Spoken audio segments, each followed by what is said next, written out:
Fala pessoal, Gabriel Martins aqui para mais um episódio do podcast Cara dos Esportes sobre NBA, episódio exclusivo para apoiadores, que eu vou colocar o primeiro trecho no qual eu falo sobre Lakers e Timberwolves, o jogo 2, aqui no feed aberto. Então se você curte o meu trabalho, quer apoiar, quer ter acesso a conteúdos extras, se torne apoiador, R$14,90 por mês, link tá na descrição.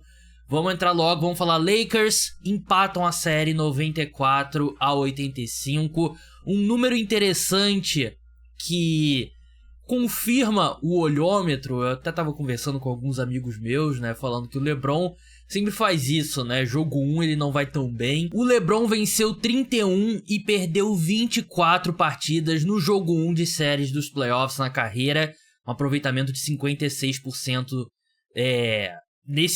nessa primeira partida de série dos playoffs, enquanto em séries no geral, né, se ele venceu ou não uma série, ele tem 75% de aproveitamento, né? Mostra isso que a gente que acompanha a NBA há algum tempo sabe, né? O LeBron, acho que o jogo 1 ele usa pra testar, pra ter ali, analisar o adversário, o que vai fazer, e desde o LeBron quando era mais jovem ainda, né? Não do primeiro Cavaliers, né? Mas ali do segundo Cavaliers em diante, principalmente, né? Eu acho que ele se sente mais confortável, sabe que ele é o LeBron, ele pode recuperar e ele usa esse primeiro jogo ali.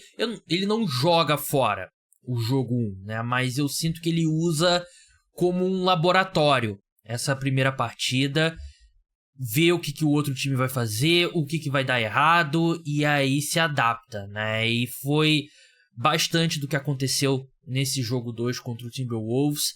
A grande mudança é a intensidade da defesa de perímetro do time e a intensidade do próprio LeBron, né? Faz tempo que eu não vejo o LeBron tão intenso, correndo, marcando.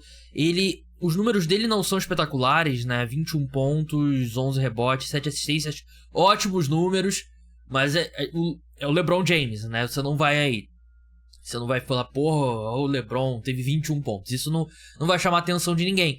Mas é um daqueles jogos de que quem assistiu o jogo e não quem tá olhando o box score sabe como ele jogou bem, né? Essa intensidade dele, o esforço dele na defesa e a forma como ele comanda tudo, né? Mesmo quando ele não tem a bola, acho que foi o grande diferencial em relação ao jogo 1, que ele foi mais discreto, né? Ele não teve tanta bola, não conseguiu. Ele tentou em alguns momentos ali forçar um pouco mais e não conseguiu.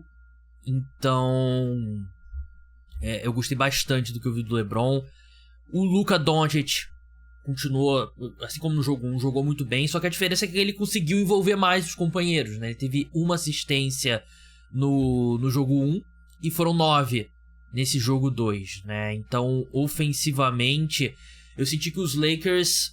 O jogo foi uma briga de foice no elevador com a luz apagada, né? Muitas faltas, muitas revisões, o Rui Hachimura levou uma porrada na cara, o LeBron levou uma porrada na cara depois e tal. Foi um jogo lento, um jogo que os Lakers foram bem mais metódicos, porque acho que correr de um lado pro outro da quadra ajuda mais um time jovem, né? Como o Timberwolves, menos os Lakers, né? Que, tudo bem, Austin Reeves é novo, Luka é novo, mas não são jogadores que querem correr a quadra, né? E o LeBron nem se fala, né? Então, foi um jogo mais lento, com um número de arremessos bem baixos e muitos lances livres. O Luka teve 11 lances livres, né, na partida, e isso ajuda os Lakers, né? Porque você tem o LeBron e o Luka, que são dois melhores, talvez eles dois e o Jokic sejam os 3 melhores jogadores em situação de meia quadra na NBA, né? Então, isso que isso ajuda os Lakers, foi um ajuste importante, mas o principal ajuste foi a defesa. Depois do jogo, o Anthony Edwards falou sobre a defesa dos Lakers, né? Ele teve 25 pontos, mas em 10 de 22 arremessos.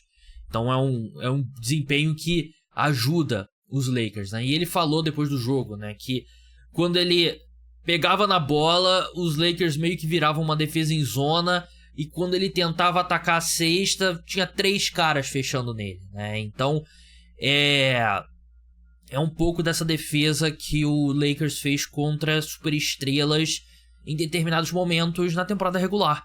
E a gente viu os Lakers fazendo isso contra o Jokic, por exemplo, durante a temporada regular. Então, foi uma defesa completamente diferente dos Lakers, né? E não teve essa mudança, teve mudanças táticas, mas é muito mais de intensidade, né? É muito mais de... Não é que os Lakers fizeram um corpo mole no jogo 1, né? Mas você tende a ter um nível de esforço, e aí você vê que esse nível de esforço não funciona, e aí você dá aquele estalo, né? E você eleva o seu nível de intensidade. Foi isso que aconteceu. Mas assim, eu falei depois do jogo 1, fui muito criticado, vi muitos comentários de vocês no vídeo que eu postei, né? Foi um vídeo que eu postei sobre essa série, falando, é um absurdo, vai ser o Wolves, vai ser isso aqui, como você ainda acha que vai ser o Lakers e tal. Série tá empatada.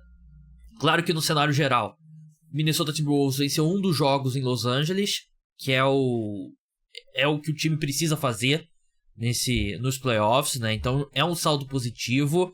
Mas pra mim é uma série que vai longe ainda. E é uma série que eu acho que o mando de quadra vai importar bem pouco. Porque o Lakers não...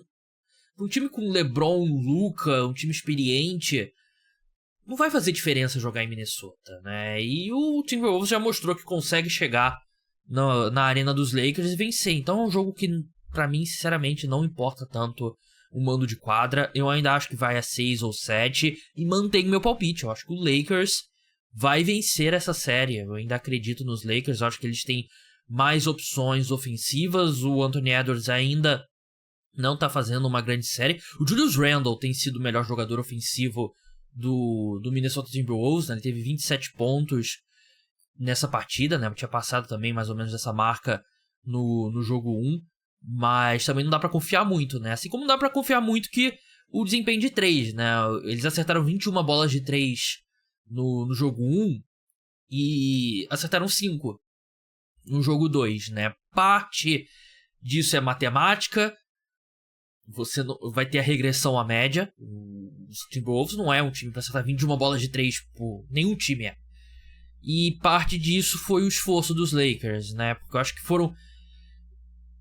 O jogo 1 e o jogo 2 são lados extremos aí dessa variância assim, de desempenho do arremesso de 3, né? E os Lakers, eles não impactaram no jogo 1, com a defesa deles sendo bem ruim, e eles impactaram no jogo 2, e aí essa matemática virou que... Eu acho que 5 de 25 também não é só defesa, né? É a mão descalibrada também. Assim como o desempenho no jogo 1 não era só o Lakers que não tava chegando nas bolas pra contestar. É também um aproveitamento acima do esperado. Mas, de novo, eu acho que é uma série que vai longe. Mas eu ainda acredito. Era o meu palpite antes da série, era o meu palpite depois do jogo 1 e continua sendo o meu palpite. Eu acho que os Lakers vencem em 6 ou 7 jogos. Vamos seguir, vamos falar sobre outras séries, como o meu Detroit Pistons vencendo o jogo 2 contra o New York Knicks, Denver contra Clippers. Vou falar um pouquinho de Bucks e Pacers e Grizzlies e OKC, mas antes eu me despeço do pessoal no feed aberto. Se torne apoiador, link tá na descrição, lá no site caradosesporte.com.br, R$14,90 por mês, ajuda muito a manter o podcast Cara dos Esportes no ar.